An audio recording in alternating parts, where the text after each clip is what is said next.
Hay personas que nos cambian la vida sin quererlo y una de esas personas está aquí presente con nosotros, es uno de los fundadores. Es una persona que a mí me ayudó hace muchos años porque fui su copy y es Guillermo Barba, ¿no? Les pido un aplauso para él. Memo, gran escritor, felicidades por La Conspiradora. Lean su libro y ahorita le voy a dedicar como las palabras porque para mí sí hay un antes y después de mi primer círculo creativo. Y bueno, gracias Memo por mirar todo lo que causaste.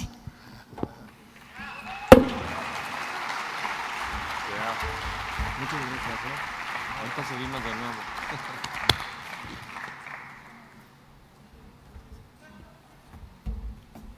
Bueno,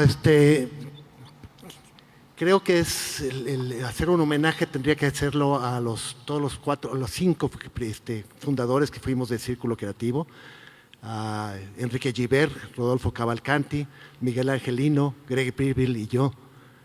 Y quisiera platicarles un poco de qué pasó y cómo es que surgió el círculo.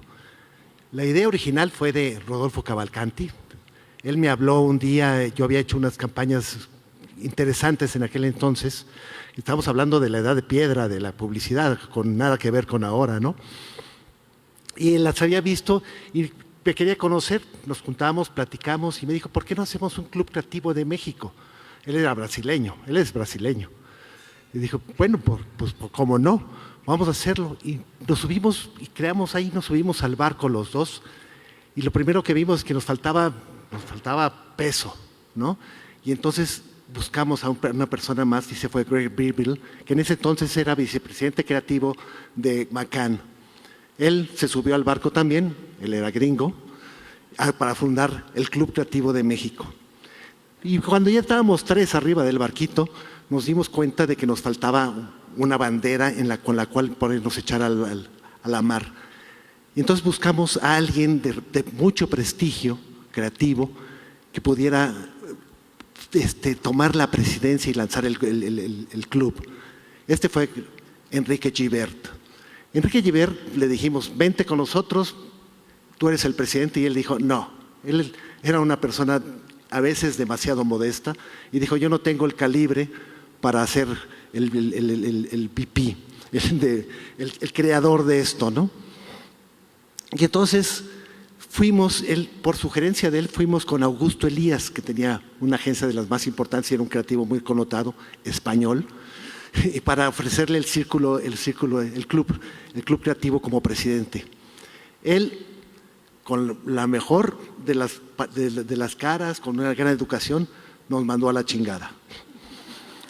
Y entonces nos dimos a la tarea, los tres, que estábamos todos de acuerdo que debía ser Enrique, en convencerlo.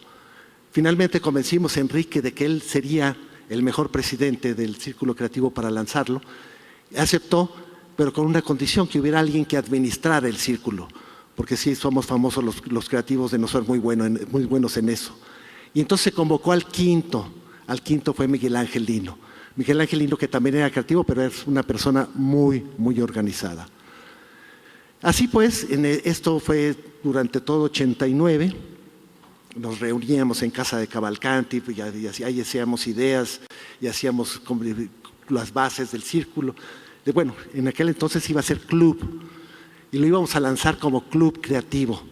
Pero entonces sucedió el primer gran temporal que tuvimos que pasar. Un dueño de agencia creativo y junto con otros más había tratado de crear el Club Creativo de México años antes. Y no les había funcionado, había sido un fracaso total. Pero nos dijeron que ellos tenían el copyright de Club Creativo y que nos lo cedían. Este personaje, algunos van a entender quién era, no lo voy a decir para no manchar la imagen de nadie, pero tenía una agencia donde se manejaban unos pastelillos de marinela y su apellido emparentaba con el ganso. Él nos dijo que sí, que nos dejaba usar el Club Creativo siempre y cuando él fuera el primer presidente. Inmediatamente nos dimos cuenta que el Club Creativo tenía mucha fuerza y mucho poder de convocatoria y era muy apetecible para muchos, para algunos por ego, el caso que acabo de citar, y a otros para promover a su agencia, que era importante. Entonces decidimos desde ese momento protegerlo desde antes de su nacimiento. Lanzamos la convocatoria. La primera convocatoria que hicimos fue solamente a directores creativos y creativos asociados. La idea era darle prestigio al círculo creativo, que nosotros ya le llamamos así. Y con hicimos la primera convocatoria, la hicimos en el Museo de Ciencia y Tecnología, en el bosque de Chapultepec, y fueron 60 y tantos los que nos reunimos ese primer año. Se hizo el primer grupo de trabajo, que era 12 gentes más o menos, unos encargados a ver la prensa, otros en las universidades, otros los demás, y todo con 3 objetivos básicamente. El primero, que era el más obvio, era mejorar la creatividad de México. Porque si ustedes vieran la publicidad que se estaba haciendo en aquel entonces, se morirían pero de vergüenza. Era muy malo lo que estábamos haciendo. El segundo era unir a todo el grupo, a todo el gremio, porque no nos conocíamos, ni siquiera nos conocíamos. Yo había escuchado que fulanito de tal estaba en tal agencia o fulano tal había hecho tal campaña, pero no nos conocíamos. Y era muy importante para lograr crear un sentimiento, un movimiento que elevara la creatividad de México, que nos conociéramos y hermanáramos todos, ¿no? Luego, el tercer punto fue empoderar la creatividad dentro del medio publicitario y dentro de las agencias. Para ese entonces, trabajar de creativo era uno más de la agencia, no tenía ninguno, era un obrero más, y no la médula, el alma de la creatividad, y teníamos que darle el lugar que merecíamos. Y con esos 3 objetivos hicimos la convocatoria, con esos 3 objetivos lanzamos y nos fundamos. El primer año fuimos 60 y tantos miembros, no recuerdo exactamente, y desde yo el primer momento me enterqué en hacer el Círculo de Oro. Al principio había muchos que se oponían porque pensaban que no estábamos lo suficientemente fortalecidos como para hacer un premio. Había muchos premios, entonces en México había el Heraldo de la Publicidad, los Teponazlis, pero no había ningún premio que fuera juzgado por los creativos, para los creativos. Me enterqué tanto que terminé lanzándome al ruedo sin un quinto ni nada, y yo organizando los primeros 4 círculos creativos de la historia. En ese sin un quinto, pues pedíamos prestado unas oficinas para recibir los premios, y mi esposa estaba embarazada y con ella recibíamos los trabajos. Era trabajo de saliva totalmente por todo eso. Pero realizamos el primer Círculo de Oro y fue un verdadero éxito. Lo que premiamos, no está bueno ni para recordarlo, porque además nos dijimos que había que premiar todo lo que presentara en las categorías, no dejar desiertos, porque queríamos motivar a la gente, ¿no? Pero la verdad, no hubo nada, yo creo que ese año no hubo nada importante, nada que sea digno de recordar. Pero se volvieron a hacer, el presidente, que fue Enrique Gibert, bueno, en un principio habíamos pensado que la presidencia durara 2 años y luego pasarlo para consolidar más todo el trabajo. Pero al primer año nos dimos cuenta que eso era imposible, que era tanta chamba que alguien no podía aguantar los 2 años así.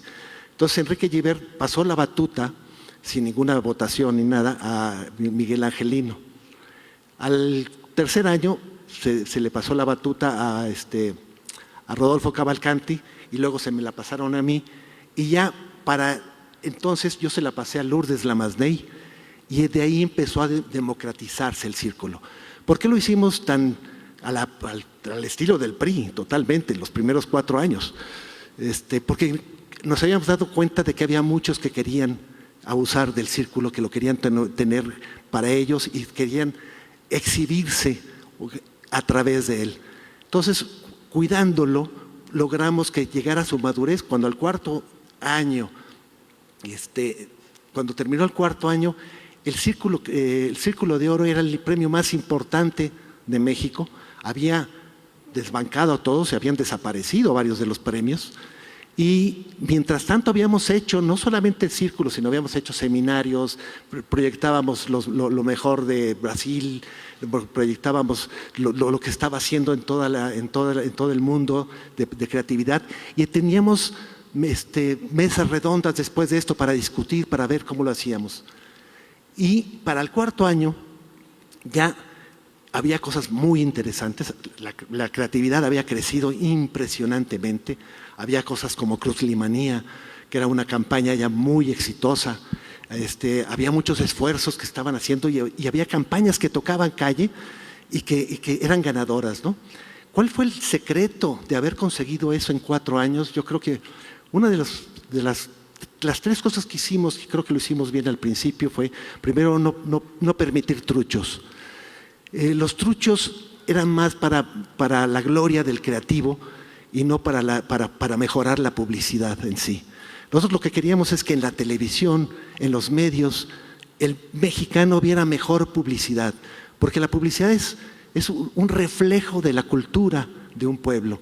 Y queríamos que ese pueblo mejorara y queríamos que la publicidad en sí mejorara. Entonces no se permitían truchos y eso ayudaba en una forma muy importante. El creativo estaba obligado totalmente a vender la campaña creativa a su cliente. Y este esfuerzo, lo hacían todas las agencias que querían participar y ganar, ayudó a que la televisión, a que los medios crecieran en creatividad de una manera bastante impactante en los primeros 4 años. Los otros aspectos que ayudaron a esto es que a las premiaciones siempre invitábamos a directores de agencias y a clientes.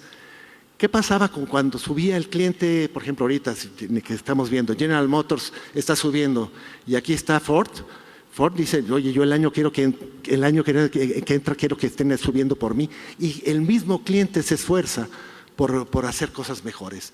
Este era uno de esos. Y los directores de agencias se esforzaban por apoyar a la creatividad.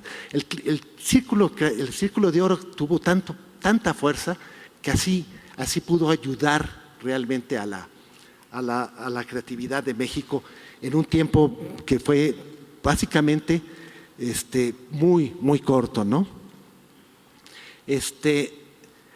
Después de esto ya, cuando Lourdes Lamasney toma el poder, los 5 fundadores, Craig Birrell no tomó nunca la presidencia porque se tuvo que ir antes, creo que fue a la India, lo mandaron a la India, lo mandaron a otro lugar de Macán, y ya habíamos estado ahí, y los cuatro fundadores que quedábamos en México, nos retiramos totalmente del círculo y lo dejamos ya en manos de las nuevas generaciones y para que tuviera su propia vida, ¿no?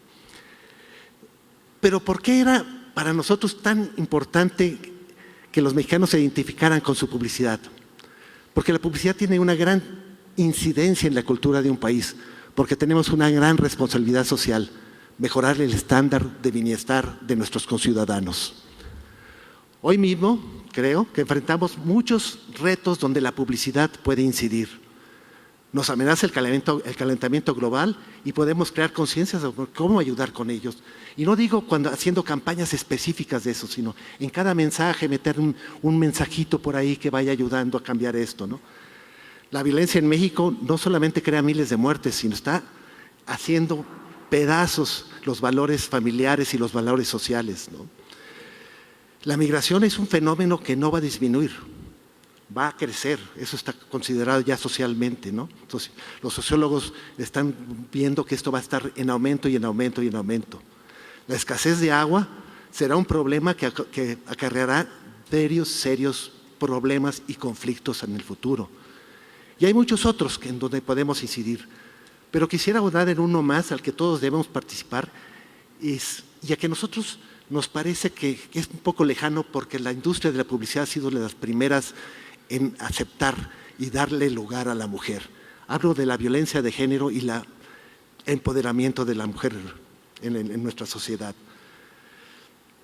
Desde finales del siglo pasado ya había sociólogos que estaban constatando que el mundo se encamina hacia los valores femeninos. Y estoy convencido que si el mundo fuera gobernado por mujeres, disminuirían los conflictos. se favorecería la paz y los valores humanitarios serían predominantes. Apoyar el empoderamiento femenino es apoyar la transformación de un mundo más justo y menos bélico. En las manos de los creativos de México, en su labor diaria, contribuyendo poco a poco, podremos impulsar grandes cambios. No tengo duda que ustedes poseen el ingenio para lograrlo, porque donde reina la creatividad, reina el progreso. Muchas gracias.